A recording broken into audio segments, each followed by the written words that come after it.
કેમ છો મિત્રો?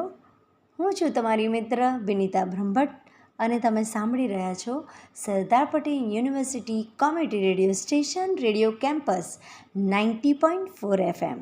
તો મિત્રો, લઘુકથાનો સિલસિલો આગળ વધારતા આજે હું તમને સંભળાવવા જઈ રહી છું લેખક ચંદુભાઈ પ્રજાપતિ રચિત લઘુકથા કચરો. તો સાંભળીએ સાથે.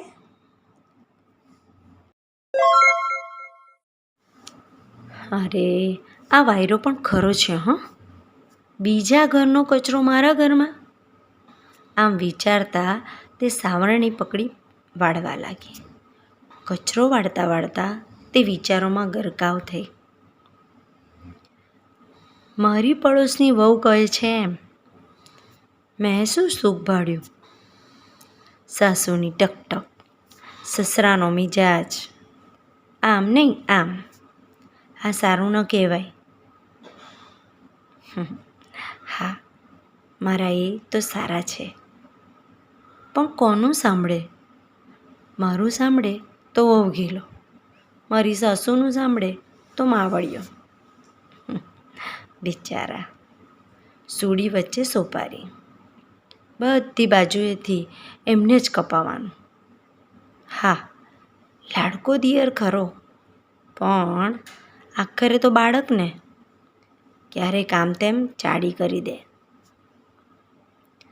અચાનક રસોડામાં બિલાડી કૂદી. ધડામ કરતા વાસણો નીચે પટકાયા અને કર્કશ અવાજથી રસોડું ગુંજી ઉઠ્યું. હે ભગવાન! આ વણનોતરી બિલાડી પણ મારા ઘરના વાસણો સરખા રહેવા જ દેતી નથી. તે વાસણો સરખા મૂકી આવી. ફરી બબડવા લાગી. હું આ ઘરની વહુ છું, મારા પણ અરમાનો, લાગણી. અરે રે, હું આ બોલી રહી છું એવું કોઈ સાંભળતું તો નથી ને? કહેવાયું છે કે ભીતને પણ કાન હોય છે. નાહકનો કજિયો. મેં સાંભળ્યું, મેં પણ સાંભળ્યું. જાણે સાસુ સસરા કહી રહ્યા હોય એવો ભાસ થયો. આજુબાજુ નજર ફેરવી તો ત્યાં કોઈ નહોતું અને તે બધો કચરો સાફ કરી ચૂકી હતી.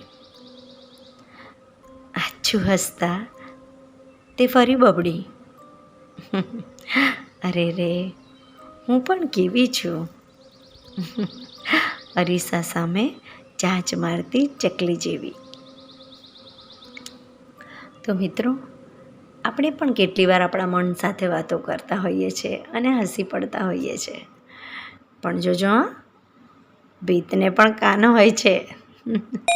તો મિત્રો, આવી જ ખટમીઠી વાર્તાઓ સાંભળવા માટે જોડાયેલા રહો Sardar Patel university community radio station radio campus 90.4 FM પર. આવજો.